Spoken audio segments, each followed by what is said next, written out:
अस्सलामुअलैकुम dear students, हमारा जो अगला लेक्चर है वो चैप्टर 1 में उसवा हसना के जो नाम से है, उसमें जो हमारा अगला सेक्शन है वो सयाक व सबाक का है। आज हम इस पहले चैप्टर के अंदर जो अहम जो पैराग्राफ हैं जिनकी वजाहत आपको बोर्ड के अंदर एक क्वेश्चन में करनी होती है, हम उसके अहम पैराग्राफ के आपको सयाक व सबाक के हवाले से बताएंगे। बुनियादी तौर पर यह कहा जाता है कि सयाक व सबाक की दो इकसाम होती हैं, जिसमें से एक जो सयाक व सबाक है जिसको हम नाम देते हैं मिसाली, और दूसरा सयाक व सबाक हमारे पास जो है उसको अजमाली जो है वो उसके नाम से उसको बोला जाता है। दो इकसाम के तौर पर उसको लिखा जाता है, जिसमें से पहला जो सयाक व सबाक है उसका मतलब होता है कि जो पैराग्राफ आपके इस चैप्टर में से जो शामिल किया गया है उसमें से उसका जो पहला पोर्शन है और उससे जो एंड वाला जो पोर्शन है, दोनों को आपस में एक कनेक्ट किया जाता है उस पैराग्राफ के अंदर। जो पैराग्राफ आपके एक क्वेश्चन के तौर पर आपको दिया जाता है कि उसके साथ उसका ताल्लुक क्या है और उस पैराग्राफ में जो बात की गई है उससे पहले क्या बात की गई थी इससे मुतल्लिक, और उसके बाद उस जो है वो बात को किस अंदाज के अंदर किया गया है। एक ये इसके अंदर इंपॉर्टेंट जो है वो पॉइंट होता है जिसको खास तौर पर हमने मद्देनजर रखना होता है।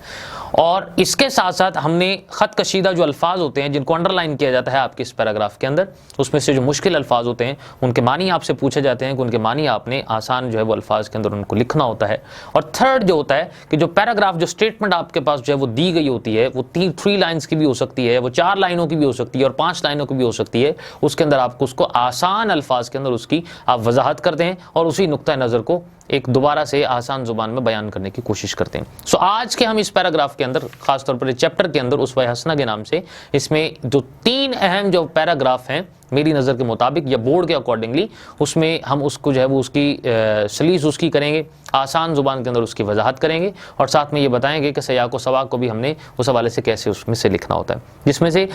उसवा हसना के अंदर जो है वो सफ़ा नंबर 2 के ऊपर सेकंड पैराग्राफ है जिसको यहाँ पर आसान अल्फाज सबसे पहले मैं उसके यहाँ पर लिख रहा हूँ। इसमें से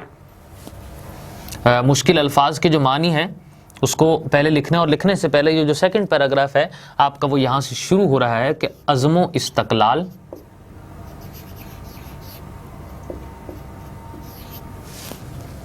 शुजाअत, यहाँ से ये पैराग्राफ आपका जो है वो चलते हुए जो इसकी लास्ट लाइन है सवानेह में मिल सकती है, यहाँ तक ये तकरीबन जो है वो इसमें चला जाता है।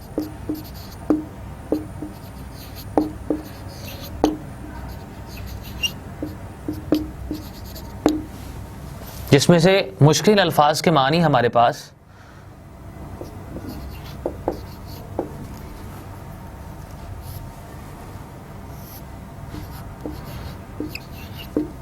हम यहां लिखेंगे। पहला हमारे पास जो लफ्ज़ है वो अज़्म है, जिसका मतलब हमारे पास जो है उसको इरादा को नाम दिया जाता है।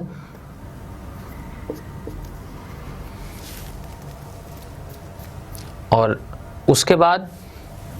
एक सेकंड हमारे पास जो लफ्ज़ है वो तवक्कल है, जिसका मतलब है जी सब्र के तौर पर उसको कहा जाता है। उसके बाद थर्ड जो लफ्ज़ है वो भी इसके अंदर शामिल है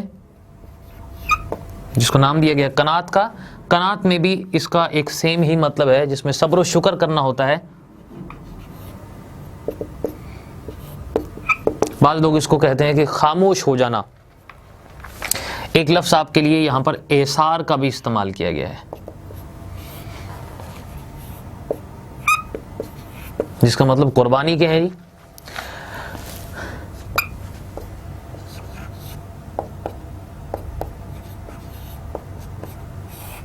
नशेबो फराज का मतलब होता है उतार चढ़ाव, जिसको हम नाम देते हैं जी अप्स एंड डाउन्स के नाम से उस हवाले से। इसके बाद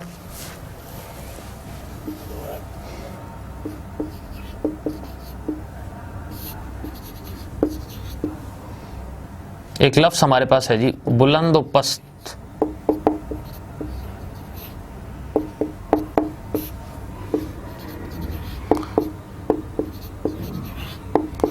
जिसका मतलब है ऊंचा और नीचा।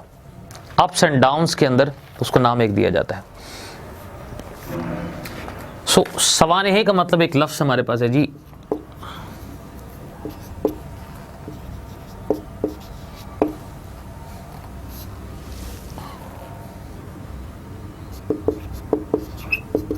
जिंदगी को नाम इसमें से दिया जाता है। सो ये जो हमारा पहला पैराग्राफ है जिसमें ये कहा यह गया है, सैयद सुलेमान नदवी ने इसको बयान किया है अपने अंदाज के अंदर,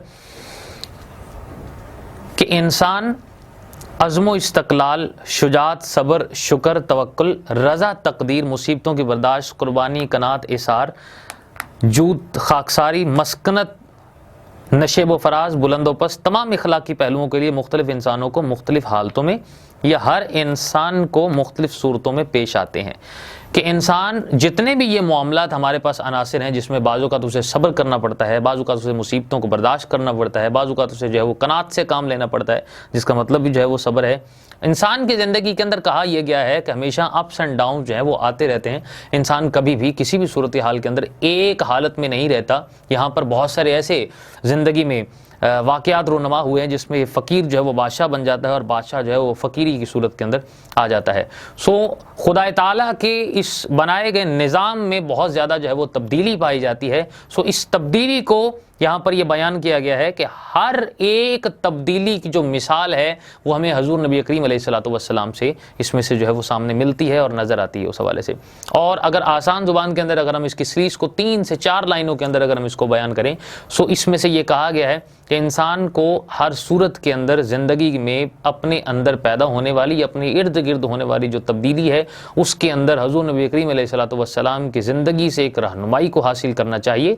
और उसकी रहनुमाई को हासिल करते हुए एक अमली हिदायत का एक नमूना जो है वो बनना चाहिए, ताकि इससे अल्लाह ताला के हुजूर हमेशा से एक इंसान जो है वो कुर्बत हासिल करे। और इसमें चूँकि ये जो एक पैराग्राफ है ये उसवा हसना से लिया गया है। सो उसवा हसना जो मुकम्मल एक जो पैराग्राफ है, बल्कि खुतबात जितने भी हैं सैयद सुलेमान नदवी के, उनके अंदर हजूर नबी करीम अलैहिस्सलातु वस्सलाम की ज़िंदगी के हवाले से जो है वो तज़किरा किया गया है। सो इस हवाले से हमें ये ज़्यादा ज़रूरी है कि हम हजूर नबी करीम अलैहिस्सलातु वस्सलाम की ज़िंदगी और हयात तय्यबा के हवाले से इसको जो है इसमें से डिस्कस करेंगे उसमें से। सो उससे पहले भी नबी करीम अलैहिस्सलातु वस्सलाम की तारीफ़ और उसके हवाले से मज़हब और कुरान और सुन्नत का तज़किरा करेंगे कि हजूर नबी करीम अलैहिस्सलातु वस्सलाम अपनी ज़िंदगी को अगर यहाँ पर जो अमली तौर पर जो वो पेश किया है, सो 2 चीज़ों के साथ साथ उन्होंने इसका एक मुजाहिरा किया, जिसमें से कुरान को साथ साथ वो पढ़ाते थे, बताते थे, समझाते थे, और उसका अमली तौर पर जो है वो नमूना हमें सुन्नत की सूरत के अंदर वो बताते रहे उसमें।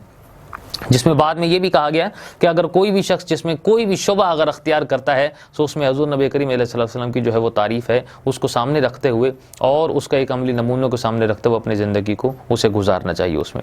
एक हमारे पास इसमें सेकंड जो पैराग्राफ इसके अंदर जो है जो बहुत ज़्यादा इंपॉर्टेंट है, वो आपके पेज नंबर 3 के ऊपर है। पेज नंबर 3 पर भी इसका एक सेकंड पैराग्राफ उसमें शामिल हो रहा है।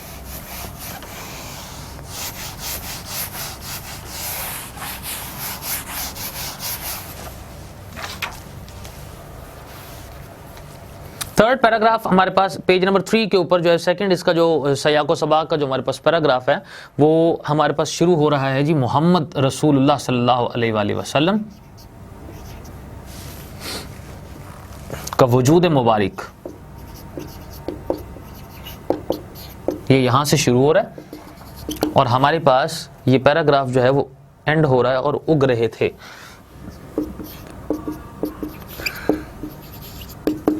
तीन लाइनों पर यह मुश्तमिल है और इसमें जो हमारे पास मुश्किल अल्फाज हैं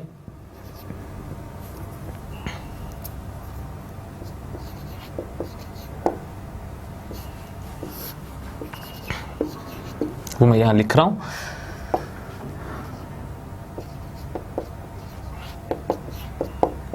वजूद मुबारक से मुराद हजूर सल्लल्लाहु अलैहि वसल्लम का जिस्म मुबारक,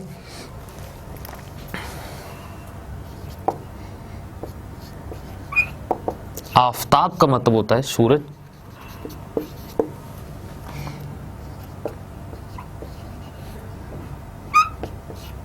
आलम ताब से मुराद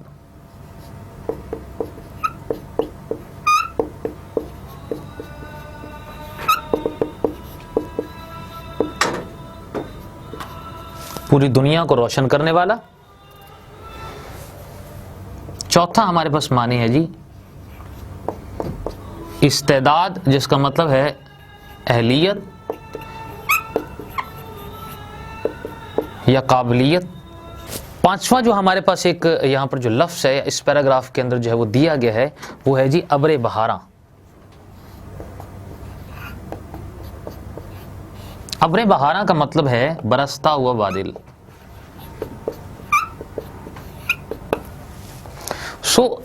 अब इस सूरत हाल के अंदर ये कहा गया है, मैं एक स्टेटमेंट इसमें से जो है उसको पढ़ रहा हूँ ताकि आपको समझने के लिए ये आसानी हो जाए और आपकी प्रोनाउंसिएशन के लिए भी ज़रा ये आसान रहे कि मोहम्मद रसूलुल्लाह सल्लल्लाहु अलैहि वसल्लम का वजूद मुबारक एक आफताब आलम ताब था, जिससे ऊंचे पहाड़, रेतले मैदान, बहती नहरें, सरसब्ज खेत अपनी अपनी सलाहियत और इस्तेदाद के मुताबिक ताबिश और नूर हासिल करते थे, या अब्र बहारा था जो पहाड़ और जंगल, मैदान और खेत, रेगिस्तान और बाग हर जगह बरसता था और हर टुकड़ा अपनी अपनी इस्तेदाद के मुताबिक सैराब हो रहा था। किस्म किस्म के दरख्त और रंगारंग फूल और पत्ते जम रहे थे और उग रहे थे। अब कहा यह गया है कि हजूर नबी करीम अलैहिस्सलातु वस्सलाम एक उस सूरज की मानिंद थे जो पूरी दुनिया के अंदर अपने इल्म के बदौलत नूर से उनको फैज़याब जो है वो कर रहा था, और पूरी जो दुनिया है वो हजूर नबी करीम अलैहिस्सलातु वस्सलाम की ज़ाते अक़दस से इल्म जो है उसको हासिल कर रही थी, और हर एक जो ज़र्रा है, हर एक जो इंसान है वो अपनी अपनी इस्तेदाद के मुताबिक हर एक जगह से रोशनी जो है उसको हासिल कर रहे थे, और हर एक इंसान जो है वो इल्म से अपनी प्यास को बुझा रहा था उसमें से। अब इसी से पहले आप हजूर नबी करीम अलैहिस्सलातु वस्सलाम की तारीफ़ को और सीरतुन नबी के अंदर उसकी जो है वो तारीफ़ को सयाक और सबाक के मुताबिक उसको इसमें जो है वो शामिल करेंगे और इसको बयान करेंगे, और आपका ये इस हवाले से ये अगर जो पैराग्राफ है अगर ये कंप्लीट आपका इस हवाले से हो जाएगा। थर्ड हमारे पास जो पैराग्राफ है वो चैप्टर पेज नंबर जो है वो 3 के अंदर ही इसके ऊपर जो है वो शामिल है, और इसके बाद उसको जो है वो लिखा गया है जो कि सबसे ज़्यादा इसके अंदर जिसकी अहमियत हासिल है, और हम ये कहते हैं कि ये पैराग्राफ जो है इसका सबसे ज़्यादा इंपॉर्टेंट है। पेज नंबर 3 के अंदर थर्ड पैराग्राफ है जो कि हमारे पास जो स्टार्ट हो रहा है जी,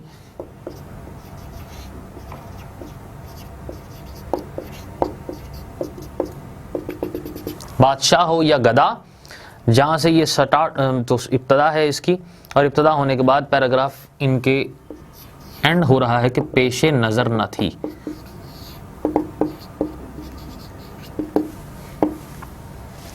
जिसमें से मुश्किल अल्फाज जो हैं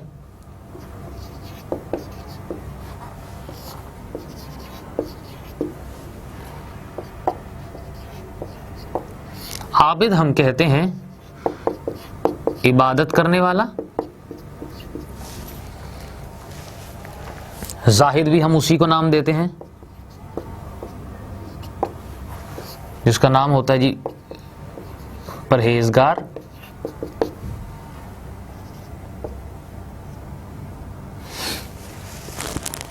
थर्ड हमारे पास जो लफ्ज़ है वो है कुर्बानी का वलवला,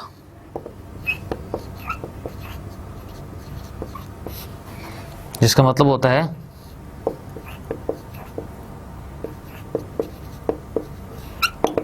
कुर्बानी का जोश, तो दूसरों की खातिर कुर्बान होने का जो है वो जोश हम उसको नाम देते हैं। खल्क एक लफ्ज़ है आपके, इसके बाद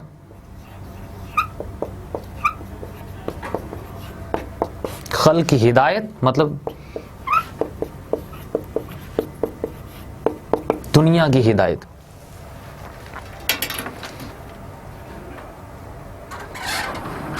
इसके बाद एक लफ्ज़ हमारे पास है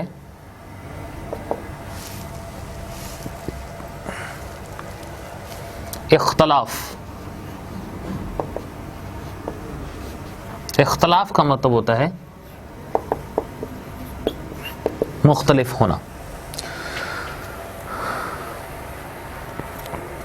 अब इसमें ये जो आपका पैराग्राफ है, इस पैराग्राफ के अंदर हर एक इंसान के एक प्रोफेशन को इसमें डिस्कस किया गया है, जिसमें यह कहा गया है कि कोई भी इंसान भले वो बादशाह हो या गधा हो, गरीब हो, हाकिम हो या महकूम हो, दौलतमंद हो, अफसर हो, सिपाही हो, इबादत गुजार हो, सो हर एक के लिए हजूर नबी करीम अलैहिस्सलातु वस्सलाम की जो ज़िंदगी है और जो सीरत है और जो हयात है नबी करीम अलैहिस्सलातु वस्सलाम की, वो सब के लिए यकसां जो है वो फ़ायदा पहुँचाती है, और सब के लिए जो फैज़ान है और सभी तरह के जो लोग हैं वो उनसे नबी करीम अलैहिस्सलातु वस्सलाम से मुस्तफ़ीद जो है उस हवाले से उनकी ज़िंदगी से हो सकते हैं। क्यों? क्योंकि हजूर नबी करीम अलैहिस्सलातु वस्सलाम ने हमें हमेशा से एक मुसावात का दर्स दिया, और ये कहा गया कि जितनी भी इखलाकी एतबार से जो खसूसियात हैं वो तमाम इंसानों के अंदर अगर सरायत कर जाएं तो उसके बुनियाद पर पूरा जो मुआशरा है वो एक जन्नत की सूरत जो है वो इसमें अख्तियार कर सकता है उस हवाले से। और ये कहा गया कि खुदा जो है वो हमारा एक है, इस पे इख्तलाफ नहीं है। कुरान हमारा एक है, रसूल हमारा एक है, किबला हमारा एक है। क्योंकि नज़रियात में इख्तलाफ हो सकता है, लेकिन जो इखलाकी पहलू हैं उनको अपनाते हुए हर एक तबके का जो इंसान है वो हुज़ूर नबी करीम अलैहिस्सलातु वस्सलाम की ज़िंदगी से मुस्तफ़ीद हो सकता है